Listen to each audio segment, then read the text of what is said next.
स्वागत है दोस्तों आपके अपने YouTube channel Siddhartha job point में। आज का टॉपिक जो जे-टेट नियमावली 2022 वायरल हो रहा है उसके संबंध में है कि जे-टेट के अभ्यर्थी ध्यान दें, आपके लिए एक बहुत बड़ा बदलाव आया है और इस बदलाव को आप देखने से समझने से चूक जाएंगे तो फिर आप जे-टेट में 60% लाने के बावजूद भी फेल हो सकते हैं। तो इसलिए वीडियो को शुरू से अंत तक देखिएगा और हम इसमें जिक्र करेंगे कि इसमें क्या क्या बदलाव हुआ है। तो पहले हम 1 to 5 का जिक्र करेंगे, फिर इसके बाद 6 to 8 का भी, 6 to 8 में भी बड़ा बदलाव हुआ है। तो 1 to 5 की बात करें तो अभी ये जे-टेट नियमावली 2022 के नाम से जाना जाता है, लेकिन अभी ये कैबिनेट में पास हुआ नहीं है। कैबिनेट में जैसे ही ये पास होता है तब जो है आपका नोटिफिकेशन निकल सकता है जे-टेट के लिए। तो एक उम्मीद भरी निगाहों से झारखंड के छात्र देख रहे हैं कि ताकि जे-टेट आए, हम जे-टेट में बैठें। बहुत ज़्यादा मात्रा में अभ्यर्थी जो हैं जे-टेट का इंतज़ार भी कर रहे हैं। तो हम लोग देखते हैं 1 to 5 का सिलेबस क्या कहता है। देखिए, पहले जो सिलेबस होता था 1 to 5 में, उसमें CDP 30 होता था, लेकिन CDP यानी बाल विकास जो है आपका, बाल विकास यहाँ पर 20 कर दिया गया है घटाकर। और एक बहुत बड़ा इम्पॉर्टेंट चीज़, इसको दूसरे नंबर में जो है 2 भाषा आपको चुनना है और दोनों का कॉम्बिनेशन होना चाहिए। हिंदी प्लस अंग्रेजी होगा, या जो उर्दू वाले हैं तो उर्दू प्लस अंग्रेजी होना चाहिए। यानी आपको अंग्रेजी कंपलसरी कर दिया गया है कि अंग्रेजी में आपको एग्ज़ाम देना ही है, अंग्रेजी का होगा ही। और जो भी मान लिया जाए कि कोई अभ्यर्थी हैं, आप भर रहे हैं, तो आप क्या करेंगे कि आपको CDP 20 नंबर देना है। यदि आप हिंदी अंग्रेजी चुनते हैं तो उससे आपको 40 नंबर देना है, 20 हिंदी और 20 इंग्लिश। यदि आप उर्दू और अंग्रेजी चुनते हैं तो उर्दू और अंग्रेजी से भी 40 देना होगा, 20 उर्दू और 20 अंग्रेजी। तो यानी दोनों में से आपको एक चूज करना है, चुनना है। तीसरा पोर्शन है इसका क्षेत्रीय भाषा या जनजातीय भाषा। जनजातीय भाषा पहले 30 नंबर का होता था, अब ये 40 नंबर का कर दिया गया है। 40 नंबर, ये बहुत बड़ा बदलाव है ताकि आपका रिजल्ट बूम करे, ज़्यादा मार्क्स आएगा इसमें। और गणित जो पहले 30 नंबर का हुआ करता था, अब 50 नंबर कर दिया गया है। पर्यावरण जो पहले 30 नंबर का होता था, अब 50 नंबर कर दिया। यानी कुल आपका 200 अंक का होगा। लेकिन गौर कीजिएगा, यहाँ एक बहुत बड़ा कंडीशन है कि यदि आप इसमें मान लिया जाए कि 200 में आप 60% ले आए, 200 का 60% यदि आप करते हैं, तो यदि आप 120 ले आते हैं तो पक्का पास हैं। लेकिन यदि आप जितने भी सब्जेक्ट देख रहे हैं, किसी भी पोर्शन में आप फेल कर रहे हैं, तो आपका ये 120 किसी काम का नहीं रह जाएगा, आप फेल कर जाइएगा। यानी कहने का मतलब है कि आपको हर एक सब्जेक्ट में, हर एक खंड में आपको पास करना है। और पास कैसे करना है कि जैसे कि बाल विकास है, यहाँ देख रहे हैं कि ये बाल विकास है। बाल विकास में आपका क्वेश्चन टोटल होगा 20। अब जनरल वालों को लाना होगा पास करने के लिए 40%। इससे रिजल्ट 40% में नहीं बन रहा है, 40% में रिजल्ट नहीं, आपका रिजल्ट तो बनेगा 60% में। यानी पास करने के लिए जनरल वाले को 40% पास के लिए, लेकिन रिजल्ट के लिए जो है, रिजल्ट के लिए आपको 60% लाना होगा ओवरऑल जोड़ के। दूसरा OBC जो है, OBC को पास करने के लिए CDP में सिर्फ 7 नंबर चाहिए, तो OBC के लिए जो है ये 35% है और पास करने के लिए ओवरऑल 55%। और ST SC और दिव्यांग हैं, उसके लिए पास करने के लिए 30% है और आपका रिजल्ट बनने के लिए 50%। समझिएगा यहाँ पर, यानी आपको अपने कोटा में, आपको अपने कैटेगरी में किसी एक सब्जेक्ट में पास पहले कर रहे हैं। मान लिया जाए कि आप यहाँ 8 नहीं लाए, जनरल वाले 8 नहीं लाए और कुल मिलाकर आप 150 ले आए 200 में, तो आप फेल हो गए। आप यदि 8 से कम एक भी नंबर कम हो गया और उधर आप 200 में 150 ले आए, 80% भी ले आए, तो फेल हो गए। तो ये आपका बड़ा बदलाव है। तो आपको सब पोर्शन को लेकर चलना होगा, OBC के लिए भी। अब उसी तरह हिंदी इंग्लिश या उर्दू इंग्लिश चुन रहे हैं, उसके लिए आपका 40 प्रश्न रहेगा। 40 प्रश्न में उसी तरह जनरल वाले को पास करने के लिए 40% मस्ट है लाना, OBC के लिए 35% लाना मस्ट है, और ST SC के लिए 30% लाना मस्ट है। आप देख रहे हैं कि आपको फिर उसी तरह से 40 का आप 40% कीजिएगा, 16 नंबर आपको हिंदी इंग्लिश में लाना पड़ेगा जनरल वाले को, ओबीसी वाले को 14 नंबर, एसटी एससी को 12 नंबर। एक बात और है इसमें, अब देखिए मैथ है, मैथ जो 50 नंबर का पूछेगा उसी तरह से मैथ में भी आपको पास करना होगा अपने कोटे के हिसाब से। अब जैसे जनरल वाले भाई हैं तो आपको 40% पास करने के लिए लाना होगा, रिजल्ट तो आपका ओवरऑल बनेगा 60% में या फिर आप 55% में, लेकिन आपको पास हर सब्जेक्ट में अपने हिसाब से करना पड़ेगा। तो मैथ है, मैथ में जनरल वाले को 40% में, ओबीसी 35% कम से कम लाना होगा, एसटी एससी को जो है 30% लाना होगा। तो इस तरह से देख रहे हैं 50 का 40%, जनरल वाले को 20 और ओबीसी को 35% 17.5 और एसटी एससी को 15। उसी तरह पर्यावरण अध्ययन से आपका टोटल क्वेश्चन इसमें होगा 50 और यहाँ पर पास करने के लिए सेम कंडीशन है। अभी आगे और बताते हैं जो आपको इजी होगा आपको अपने तैयारी करने में। 35% इसके लिए 30%। तो ये तो हो गया कि आप जब अलग अलग सब्जेक्ट में, चलिए आप पास कर गए, मान लिया जाए कोई जनरल है तो जनरल वाले को हर पेपर में 40% लाना पड़ा, हर पेपर में। जैसे यहाँ 20 हो गया, यहाँ भी 20 जनरल वाले लाए, 40 लाए। इसके बाद जो है क्षेत्रीय भाषा में भी बाल विकास में लाए आप 8, फिर जाके 40, इसमें 16, फिर जाके इसमें क्षेत्रीय भाषा में जो है क्षेत्रीय भाषा में भी उसी तरह 16 ले आए। लेकिन आपका टोटल अब 200 का कम से कम 60% होना जरूरी होगा। यदि आप 60% नहीं ला रहे हैं तो इस तरह से आप पास नहीं होंगे। तो इस तरह यानी जनजाति से भी 40, तो इसको आपको लाना होगा, इसमें से आपको 40% जनरल वाले को 40%, ओबीसी को 35% और एसटी एससी को 30%। तो इस तरह से आप सिर्फ पास हुए हैं। आपका अब जेटेट का प्रमाण पत्र आपको मिलेगा या नहीं मिलेगा ये अब तय करेगा जनरल वाले। यदि आप हैं तो जनरल वाले हैं, मान लिया जाए कि आप जो है चारों सब्जेक्ट में, चलिए जैसे कि पहला सब्जेक्ट, दूसरा, तीसरा, चौथा, पांचवा, 5 सब्जेक्ट आपका क्या क्या हो गया। जैसे पहला था क्या कि जिसमें पहला था, एक मिनट, पहला था बाल विकास। जैसे पहला है सीडीपी, तो सीडीपी में आपका 20 है, आपको 40% लाना है, 8 ले आए। हिंदी इंग्लिश में 40 था, इसमें आपको 40% लाना था, 16 ले आए हिंदी इंग्लिश में। फिर आपका मैथ था, मैथ में आपको 50 था, तो 50 में से आपको 40% लाना था, 20 ले आए। क्षेत्रीय भाषा था आपका, तो क्षेत्रीय भाषा आपका इसमें 40 था, तो 40 में से आप 20% लाए, तो 8 इसमें भी ले आए। अब आप ईवीएस में 50 नंबर था, 40% लाए 20। अब आप इसको जोड़ रहे हैं तो 20 20 40 8 48 6 54 10 64 8 72 ही हो रहा है, टोटल 72 हो रहा है। लेकिन आपको पहुंचना कहाँ तक है? पहुंचना है 60%। टोटल मार्क्स का आपका 200 है, तो 200 का 60% आपका ये पूरा हो रहा है, तो आप जेटेट पास होंगे, नहीं तो नहीं होंगे। तो अब 120 चाहिए आपको, आपका हो रहा है 172, सिर्फ 72 हो रहा है, 72।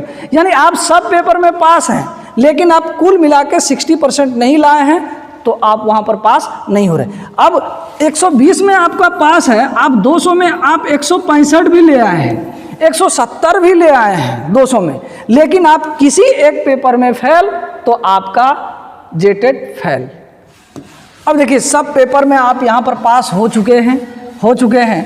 अब आपके जेटेट के लिए जो मार्क्स चाहिए, जेटेट के मार्क्स के लिए आपको चाहिए जनरल, यानी 200 कुल जो होगा आपका, तो जनरल वाले 120 लाते हैं तो पास, 55 यानी ये 110 लाते हैं तो पास, ओबीसी वाले 110 लाते हैं तो आप पास, एसटी एससी वाले 50% यानी 100 लाते हैं तो आप जेटेट पास। लेकिन अब इस 120 में plus past in all subjects या पार्ट्स, जितना भी पार्ट्स का खंड्स का है आपको सब में पास करना होगा, तभी आप वो जेटेट पास कर सकते हैं। ये तो था 1 to 5 का सिलेबस। 6 to 8 का भी देख लेते हैं। ये 6 to 8 जो JTET नियमावली 2022 क्या कहता है, देखिए इसको पहले तो 6 to 8 के शिक्षकों को 3 कैटेगरी में बांटा है। पहला कैटेगरी में है गणित व विज्ञान शिक्षक, गणित व विज्ञान शिक्षक, दूसरा है सामाजिक अध्ययन के शिक्षक और तीसरा है भाषा शिक्षक। और देखिए यहाँ पर जो आप भाषा शिक्षक जो भाषा ऑनर्स किए हुए हैं, जैसे हिंदी, इंग्लिश या फिर संस्कृत, ये ऑनर्स किए हुए हैं, तो उसका एक अलग ही शिक्षक। पहले क्या था कि ये भाषा शिक्षक सोशल साइंस के अंतर्गत आता था। ये दोनों में कुछ इसमें जो है ना कुछ नए विषय जोड़े गए हैं जो कि 6 to 8 के सोशल साइंस के शिक्षक बनेंगे। तो ये गणित के शिक्षक में क्या है कि गणित के शिक्षक को देखिएगा गौर से, गणित विज्ञान का शिक्षक है। यहाँ पर ये कुल 250 का प्रश्न होगा, 250 प्रश्न होगा, 250 अंकों का होगा। इसमें गणित जो है 50 नंबर का ये नेसेसरी रहेगा। उसके बाद विज्ञान से 100 पूछेगा। अब देखिए विज्ञान के 4 पार्ट, मैथ को छोड़कर फिजिक्स, केमिस्ट्री, बायो यानी भौतिकी, रसायन, वनस्पति और जीव विज्ञान, इस 4 में से आपको 2 चुनना है। 2 चुनाव करना है इसमें से कि मैथ 50 नंबर का ये रहेगा ही। अब 2 मान लिया जाए कि आप फिजिक्स, केमिस्ट्री यानी भौतिकी और रसायन ले लिए, तो आपका ये 100 नंबर का हो गया। या कोई जो है ना वनस्पति विज्ञान और जीव विज्ञान लेता है तो ये भी 100। तो इस तरह से यहाँ से इसका 150 प्रश्न रहेगा। और कंपलसरी जो है आपका CDP 20 नंबर का रहेगा, यानी बाल विकास 20 नंबर का रहेगा। और जो भाषा को 2 भागों में बांटा गया है, हिंदी प्लस इंग्लिश या फिर उर्दू प्लस इंग्लिश, जो हिंदी से 20, इंग्लिश से भी 20, या उर्दू इंग्लिश रखते हैं तो उर्दू से भी 20 और इंग्लिश से भी 20, तो ये 40 हो गया। फिर क्षेत्रीय भाषा जो 40 नंबर का रहेगा, इस तरह से यहाँ 150 और इधर 100, तो कुल मिलाकर आपका 250 प्रश्न रहेगा। और समय 3 घंटा रहेगा। हालांकि सब में 1 to 5, 6 to 8 दोनों में 3-3 घंटा का समय मिलेगा। अब देखिए यहाँ पर सिर्फ आप 250 में आप अपने कैटेगरी के हिसाब से, जैसे जनरल 60%, OBC 55% और ST, SC और दिव्यांग जो हैं वो 50% लाते हैं तो पास हो जाएंगे, सो बात नहीं है। जो आप 1 to 5 में देखें उसी तरह हर सब्जेक्ट में आपको यहाँ पर पास होना जरूरी होगा, अनिवार्य होगा। गणित में आप 50 में 50 ला रहे हैं, भौतिकी में फेल हो गए तो मतलब JTET गया भैंस पानी में वाला हाल हो जाएगा। तो इसलिए हर सब्जेक्ट में CDP में 20 है, जनरल वाले के लिए 40% मिनिमम लाना होगा। 8 क्वेश्चन आपको सही करना होगा। 8 प्रश्न सही करते हैं, यदि 7 प्रश्न किए, इधर आप 250 का पास करने के लिए जनरल वाले को 60%, तो 25 छक 150, यानी आप 150 नंबर लाते हैं तो पास होते हैं। लेकिन किसी में भी आप फेल हो गए तो ये 150 कोई काम का नहीं रह जाएगा। तो सेम चीज़ जो आप 1 to 5 में देखें, तो यहाँ पर हम लोग शिक्षक की बात करें तो गणित 50 और विज्ञान से 2 सब्जेक्ट रहेगा 100, CDP 20, हिंदी इंग्लिश से 40 और क्षेत्रीय भाषा से 40। अब देखिए, अब ये सामाजिक अध्ययन के जो शिक्षक होंगे, इसको 5 विषय ये देख रहे हैं, 3, 4, 7 विषय में है। पहले ये दोनों विषय नहीं थे, लेखा शास्त्र और व्यापार अध्ययन पहले नहीं था। पहले था इतिहास, भूगोल, राजनीति शास्त्र, अर्थशास्त्र और समाज शास्त्र, ये 5 ही था। लेकिन अब जो है इसको 7 विषय में बांट दिया गया है। लेकिन आपको 7 से एग्ज़ाम नहीं देना है, 7 से आपका प्रश्न नहीं रहेगा। तो इसमें आपको 3 विषय कोई चूज करना है। मान लेते हैं कि कोई विद्यार्थी चूज कर लिया लेखा शास्त्र, व्यापार अध्ययन, अर्थशास्त्र, तो इसके 3 विषय हो गए, विषय फर्स्ट, विषय सेकेंड, विषय थर्ड। तो तीनों से 50-50 का रहेगा। तो आपका यहाँ तक हो गया 150, यानी 3 विषय आपको इस 7 में से चुनना है। बाल विकास आपका 20 रहेगा, जो आपका भाषा वाला था हिंदी इंग्लिश या उर्दू इंग्लिश से 40 रहेगा, फिर क्षेत्रीय भाषा से 40। इस तरह से आपके प्रश्न 250 रहेंगे, 250 रहेंगे, 250 रहेंगे। और अब पास करने के लिए जिस तरह 1 to 5 में था कि सामान्य वर्ग के छात्रों को 40% मिनिमम लाना होगा हर विषय में पास करने के लिए, उसी तरह इसमें भी पास करना होगा, इसमें भी पास करना होगा, इसमें भी पास करना होगा, इसमें भी पास करना होगा और इसमें भी पास करना होगा। तीसरा जो भाषा शिक्षक सबसे जटिल है, यहाँ जो हिंदी भाषा यानी भाषा के जो शिक्षक होंगे उसके लिए थोड़ा सा सिस्टम खराब हो गया है, थोड़ा सा इसके लिए कठिनाई का सामना करना पड़ सकता है आप लोग को। ये अंग्रेजी जो है ना कंपलसरी कर दिया है, 75 नंबर का आपका अंग्रेजी रहेगा और अन्य संबंधित भाषा 75 रहेगा। यदि आप हिंदी ऑनर्स किए हुए हैं तो 75 हिंदी रखना हो। अब हिंदी जान रहे, कोई एक भाषा ले सकते हैं, 75 तो आपसे इंग्लिश ज़बरदस्ती वो पढ़वा लिया। और बात रहा 75 अन्य भाषा, यदि आप हिंदी लेते हैं, इंग्लिश लेते हैं, हिंदी, संस्कृत, उर्दू या अन्य भाषा जो बंगाली वगैरह है तो लेते हैं, तो उससे 75, तो यहाँ तक आपका हो गया 150, 150 हो गया। फिर जो कॉमन सब्जेक्ट ये हैं, बाल विकास से 20, हिंदी इंग्लिश से फिर 40, उर्दू से 40, तो इस तरह करके ये आपका यहाँ भी भाषा शिक्षक के भी 250 रहेगा। अब इस यहाँ पर पास करने के लिए आपको क्या चाहिए कि जनरल को मिनिमम 40% हर सब्जेक्ट यानी प्रत्येक विषय में लाना होगा, प्रत्येक खंड में पास करना होगा, प्रत्येक खंड में आपके हिसाब से। तो यानी जनरल वाले 40%, ओबीसी 35% मिनिमम लाना होगा प्रत्येक विषय में। फिर SC ST ये 30% प्रत्येक विषय में। ये प्रत्येक विषय में आप लाके भी जेटेट नहीं कहलाएंगे, जेटेट पास नहीं कहलाएंगे।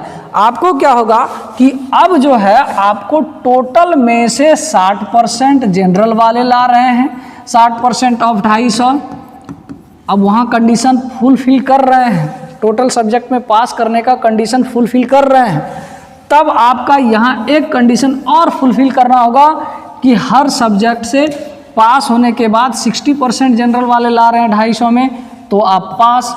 फिर ओबीसी वाले 55% ला रहे हैं तभी आप पास, आप 250 यानी। फिर ST SC ये 50% ला रहे हैं ऑफ 250 तभी। अब आप देख लीजिए कि अपने हिसाब से आप कितना लाएंगे जो पास का लाएंगे। तो यानी आपको ये 150 नंबर में जनरल पास होगा, इसका कितना हो जाएगा 25 पंचे 125 और 12